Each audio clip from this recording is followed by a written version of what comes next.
The school district reported that it weeded its only copy of the book because of a supposed lack of circulation. But according to court documents, it was borrowed at least 5 times in the previous 5 years, while thousands of other books in the district's public libraries that hadn't ever been checked out during that period were not removed. The two other books which had been weeded out were Ghost Boys, a novel about American racism, and Almost Perfect, which is a high school romance novel in which one of the characters happens to be transgender. That court case was settled last month, and the three books are back on the shelves. Yes. In the Texas case, which is currently being deliberated by the U.S. Court of Appeals for the Fifth District, court documents state that public library officials in a county in the central area of the state had weeded 17 books, including the nonfiction book called Caste, The Origin of Our Discontents, which is about race in the United States, and another nonfiction book titled It's Perfectly Normal, Changing Bodies, Growing Up, Sex, and Sexual Health, a book which gives accurate and explicit information about sex and sexuality for young people going through puberty. The county does not deny that these books were weeded, but it denied that it did so for ideological reasons. And furthermore, they claim that it is their right to weed out books it wishes to remove. They also claim that doing this is not a violation of patrons' rights because the government is not obligated to supply books in the first place. And while the government is not allowed to stop someone from accessing any book, that it doesn't have to help you to access it either. So that case is continuing. We'll stay tuned and see what happens. To that last point, while the subject of book bans have been an especially hot topic lately, it is true that because of our First Amendment rights, the government cannot actually ban a book, which is to say that our government cannot prosecute someone for owning a book, buying a book, publishing a book, or selling a book. But when it comes to public libraries and public school libraries, the public does get to have a say about how public funds are used. At the end of the day, public collections have a duty to serve the entire public. And it's also true that people from a wide range of varying viewpoints have made attempts to get books off of library shelves. Progressive activists, for example, have sought to have books removed from libraries like Of Mice and Men, The Adventures of Huckleberry Finn, To Kill a Mockingbird, and several titles by Dr. Seuss. The objection to these books tends to be that they contain racially insensitive language, stereotypes, or imagery. On the other hand, conservative activists, who these days make up the majority of cases involving removing books, tend to center their attention on books which have perspectives on race, sex, and sexual orientation that some people object to or which they find to be too frank. Books like The Bluest Eye, The Perks of Being a Wallflower, and All Boys Aren't Blue. One title that has interestingly or oddly united both conservative and progressive anger is the Harry Potter series. Conservatives object to its depiction of magic and witchcraft, while progressives disagree with the series author's recently publicized views about gender and gender identity. Weeding aside, the national conversation about book bans and libraries took an unexpected turn last year thanks to a court case in Utah. In 2022, the state of Utah passed a new law to ban any books which contain pornographic or indecent content from public school libraries and classrooms, which resulted in several books being removed, especially those having to do with sexual orientation or identity. 1 year later, in 2023, a parent in Davis County, which is immediately north of Salt Lake City and which is the third most populated county in that state, brought a lawsuit against the county public school district. The lawsuit requested that staff remove all copies of the King James Version of the Bible from classrooms and libraries because it contained material that's indecent and pornographic and therefore of no serious value to minors, just like our song earlier talked about. The lawsuit stated that the Bible contains chapters whose contents include sex, adultery, fornication, alcohol, nudity, rape, incest, genital cutting, prostitution, and infanticide.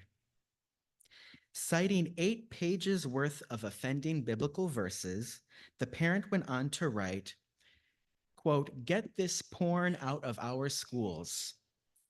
If the books that have been banned so far are any indication for way lesser offenses, this should be a slam dunk," end quote. Bibles were initially removed from library shelves, and the district also shared that in any case, the Bible had not been part of any curriculum that they offered either. A committee was formed to evaluate the charges against the Bible, and it was determined that the Bible does not violate the 2022 law, but also acknowledging that the Bible does contain vulgar content and violence, which is not suitable for young children. Therefore, copies of the Bible will only remain on the shelves of high school libraries. One of the best quotes I read about this case came from a parent of an elementary school child who told the BBC that he was opposed to a ban on the Bible because, quote, I can't think of what's in the Bible that you would have to take out of it. It's not like there's pictures in it, end quote, which is true. Yeah. While I too am sympathetic to not banning the Bible from school library shelves, it's also clear that if one isn't aware of what some might find objectionable in the Bible, then it probably means one hasn't read a large portion of it. So, for that reason, and because we are a free church that supports free speech, I'm going to share with you just 2 passages which were identified in the Utah lawsuit as being indecent or pornographic, one from the Old Testament and one from the New Testament. Now, if you already know that it is too early in the day for you to be hearing that type of content, now would be a great time to take a bathroom break, a coffee break, a cigarette break, or whatever you need to do. Don't say I didn't warn you. The first and maybe most notorious of the verses that I will share with you is from the 23rd chapter of the book of Ezekiel. It was written by a Jewish priest and prophet named Ezekiel during the Babylonian captivity of the Jewish people in the 6th century before the Common Era. He claimed to receive visions and prophecies from Yahweh, the God of Israel, which he recorded. The passage that we'll hear is rich in symbolism. As many other Hebrew prophets did, Ezekiel uses the metaphor of adultery and prostitution to describe idolatry and infidelity to God. The sexual liaisons he describes are metaphors for military alliances with foreign kingdoms, which are a sign of not trusting in God, who is depicted in the text as ever faithful. So, hear these words of the prophet Ezekiel. Yahweh spoke to me as follows. Mortal man, he said, there were once 2 sisters. When they were young, living in Egypt, they lost their virginity and became prostitutes. The older one was named Oholah. She represents Samaria. And the younger one was named Oholibah. She represents Jerusalem. I married both of them, and they bore me children. Although she was mine, Ohola continued to be a prostitute and was full of lust for her lovers from Assyria. They were soldiers in uniforms in purple, noblemen and high-ranking officers. All of them were handsome young cavalry officers. She was the whore for all the Assyrian officers, and her lust led her to defile herself by worshiping Assyrian idols. She continued what she had begun as a prostitute in Egypt, where she lost her virginity. From the time she was a young woman, men slept with her and treated her like a prostitute. So I handed her over to her Assyrian lovers, whom she wanted so much. They stripped her naked, seized her sons and daughters, and then killed her with a sword. Women everywhere gossiped about her fate. Even though her sister, Oholiba, saw this, she was wilder and more of a prostitute than Ohola had ever been. She too was full of lust for the Assyrian noblemen and officers, soldiers in bright uniforms, and for the cavalry officers, all of these handsome young men.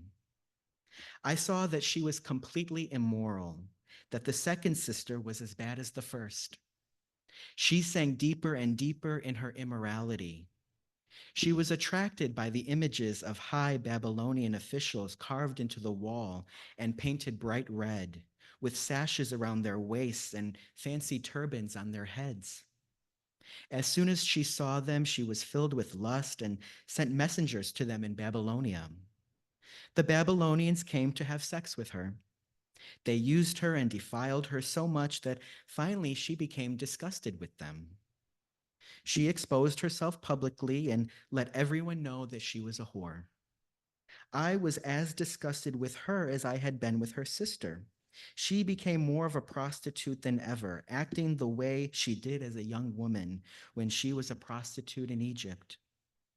She was filled with lust for oversexed Egyptian men whose sexual organs were like those of donkeys and whose ejaculation was like that of stallions. Oholibah, you wanted to repeat the immorality you were guilty of as a young woman in Egypt when men played with your breasts and you lost your virginity. Nobody's fainted yet. Are we ready for one more? The second passage we'll hear is from the book of Revelation. Originally written in Greek towards the end of the first century by someone named John, who was exiled on the island of Patmos in the Aegean Sea, it offers an apocalyptic vision of the ultimate victory of good over evil and the establishment of God's kingdom. Many scholars think that it was written to encourage early Christians during intense persecution under Roman authorities of that time, particularly during the reigns of Nero or Domitian. It's also thought that references to a prostitute are symbolic of the Roman Empire of the time. So here are these words from John's Apocalypse. Then one of the seven angels who had the seven bowls came to me and said, "Come, and I will show you how the famous prostitute is to be punished, that great city that is built near many rivers. The kings of the earth practiced sexual immorality with her, and the people of the world became drunk from drinking the wine of her immorality. The Spirit took control of me, and the angel carried me to a desert. There I saw a woman sitting on a red beast that had names insulting to God written all over it. The beast had 7 heads and 10 horns. The woman was dressed in purple and scarlet and covered with gold ornaments, precious stones, and pearls. In her hand, she held a gold cup full of obscene and filthy things, the result of her immorality. For all the nations have drunk her wine, the strong wine of her immoral lust. The kings of the earth practiced sexual immorality with her, and the merchants of the world grew rich from her unrestrained lust. The kings of the earth who took part in her immorality and lust will cry and weep over the city when they see the smoke from the flames that consume her. True and just are God's judgments. He has condemned the prostitute who was corrupting the earth with her immorality. God has punished her because she killed his servants. Then the one who sits on the throne said, "But cowards, traitors, perverts, murderers, the immoral, those who practice magic, those who worship idols, and all liars, the place for them is the lake burning with fire and sulfur, which is the second death. Happy are those who wash their robes clean and so have the right to eat the fruit from the tree of life and to go through the gates into the city. But outside the city are the perverts and those who practice magic, the immoral and the murderers, those who worship idols, and those who are liars, both in words and in deeds."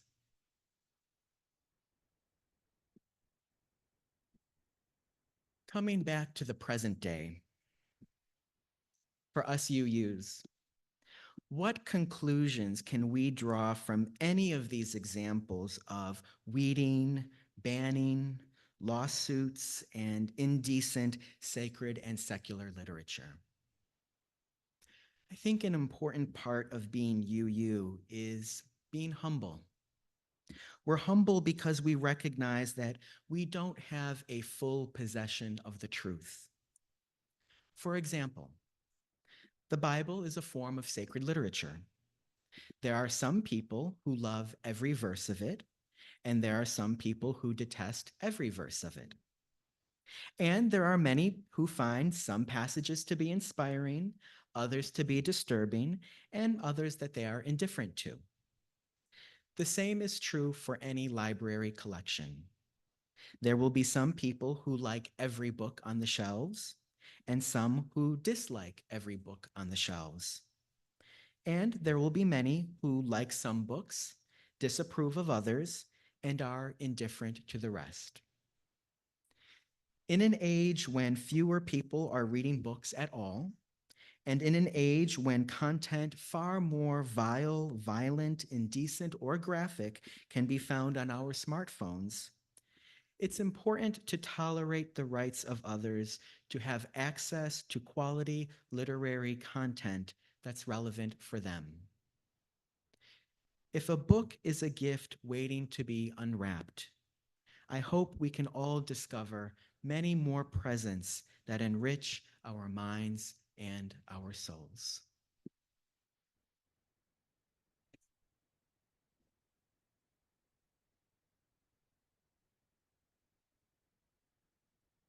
Thank you, Pastor Mark.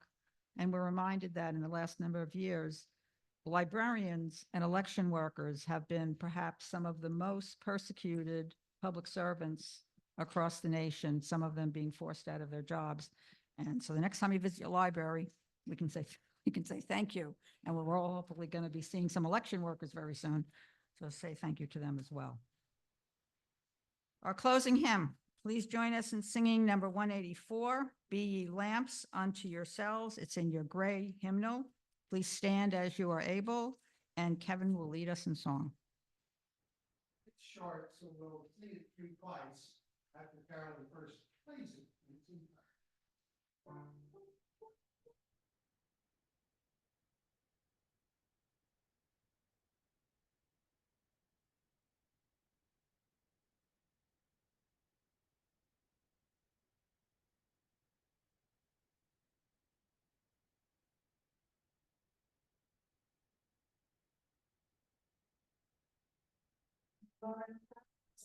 To yourself.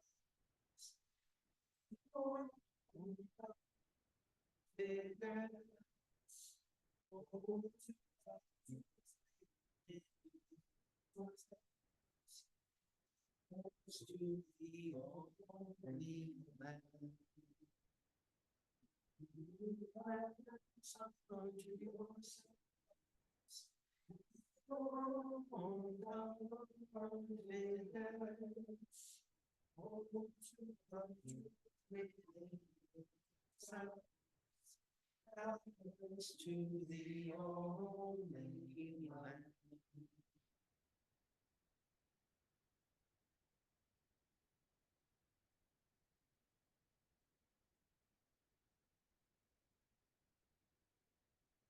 I invite you to join me as we extinguish the chalice today. You can find that affirmation also in your order of service. We extinguish this flame, but not the light of truth, the warmth of community, or the fire of commitment. For these we carry in our hearts until we are together again.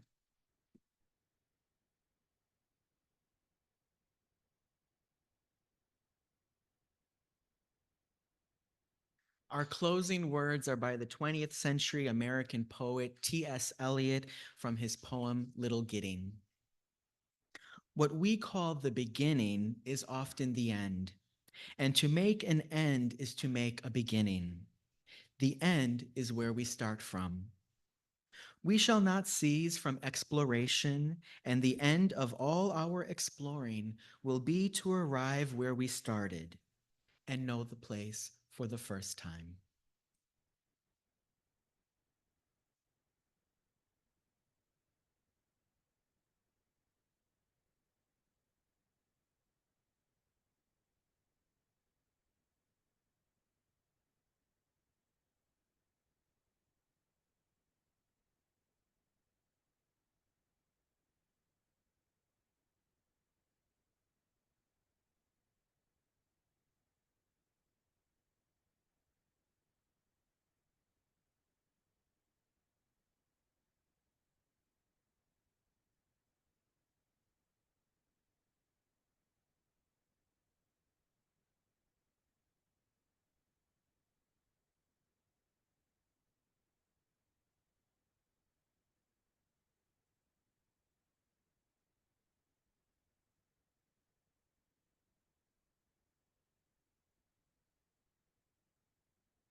So ends our service. So please come and join us for hospitality, the door on my right, your left, and please spend some time with community.